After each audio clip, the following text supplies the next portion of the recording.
Hi friends, ഇന്നത്തെ വീഡിയോയിൽ നമുക്ക് ഒരു സ്പൂണ് കോൺഫ്ലവർ ഉണ്ടെങ്കിൽ നമുക്ക് വീട്ടിലുള്ള എലികളൊക്കെ നമുക്ക് എങ്ങനെ ഓടിക്കാൻ നോക്കാം കേട്ടോ.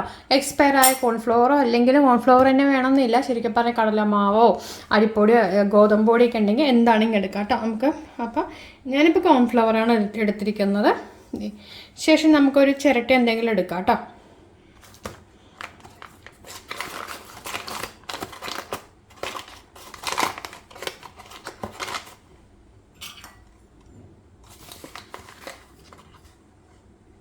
അപ്പോൾ ദേ കണ്ടോ, കോൺഫ്ലവർ എടുത്തിട്ടുണ്ട്. ഒരു സ്പൂണാണ് വേണ്ടത്.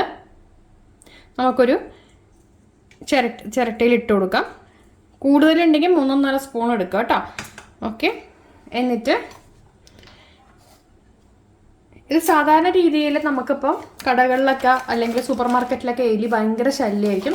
അപ്പോൾ അവരൊക്കെ ചെയ്യുന്ന ഒരു കാര്യമാണ് ഇന്നത്തെ വീഡിയോയിൽ നമ്മൾ കാണിച്ചു തരണം കേട്ടോ. അപ്പോൾ കോൺഫ്ലവർ എടുത്തിട്ടുണ്ട്. അപ്പോൾ ഒരുപാട് ചെടികളുടെ സൈഡിലൊക്കെ ഉണ്ടെങ്കിൽ നമുക്ക് എന്ത് ചെയ്യണം, ഒരുപാട് ക്വാണ്ടിറ്റിയിൽ കോൺഫ്ലവറും അതേപോലെ തന്നെ ഇനിയുള്ള ഇൻഗ്രീഡിയൻറ്റും കൂടി എടുക്കണം. ഇനി വേണ്ടത് കഫ് സിറപ്പാണ്. അപ്പോൾ ഏത് കഫ് സിറപ്പാണെങ്കിലും കുഴപ്പമില്ല. ഞാനിപ്പോൾ കഫ് സിറപ്പ് പേര് കാണിക്കുന്നില്ല. കഫ് സിറപ്പ് ഏതാണെങ്കിലും കുഴപ്പമില്ല, അത് എടുക്കുന്നുണ്ട് കേട്ടോ. പേര് ഞാൻ കാണിക്കാത്ത എന്താണ് നിങ്ങൾ ഇനിയിപ്പോൾ അതിനെ അന്വേഷിക്കണം നിർബന്ധം. കഫ് സിറപ്പാണ് വേണ്ടത്, അത്രയേ ഉള്ളൂ. അപ്പോൾ അത് ഞാൻ എടുത്തിട്ടുണ്ട്. ഇതിലേക്ക് അങ്ങോട്ട് ഒഴിച്ചു കൊടുക്കാം കേട്ടോ.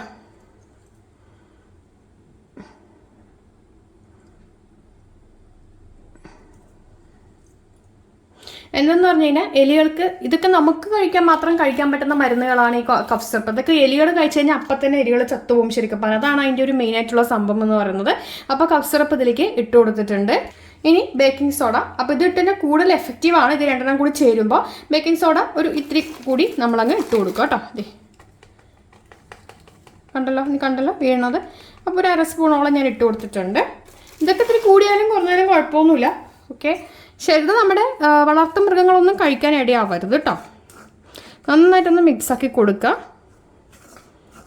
മിക്സാക്കിയിട്ട് ഒരു പേപ്പറിലാക്കിയിട്ട് ഇതിങ്ങനെ പൗഡർ പോലെ ആയിരിക്കും ഉണ്ടാവുക. അങ്ങനെ നമ്മൾ മാവ് പോലെ കുഴച്ചെടുക്കേണ്ട ആവശ്യമില്ല, ഇങ്ങനെ തന്നെ ചെയ്താൽ മതി. അപ്പോൾ ഉറുമ്പുണ്ടെങ്കിൽ ഉറുമ്പും പോവും കേട്ടോ. ഇങ്ങനെ നമ്മൾ ആക്കിയെടുത്തിട്ടുണ്ട്. നന്നായിട്ട് യോജിപ്പിക്കണേ. കണ്ടോ, ഇങ്ങനെ സ്പൂണിലൊക്കെ ഒട്ടിക്കഴിഞ്ഞ് കഴിഞ്ഞാൽ പിന്നെ ആ ഒരു കപ്പ് സിറപ്പിൻ്റെ അത് മൊത്തം ആ സ്പൂണിലായിരിക്കും ഉണ്ടാവുക. അങ്ങനെ ആയിട്ട് കാര്യമില്ലല്ലോ. ഇത് കണ്ടോ, അത് അതിൻ്റെതായ രീതിയിൽ നന്നായിട്ടൊന്ന് മിക്സാക്കി എടുക്കുക.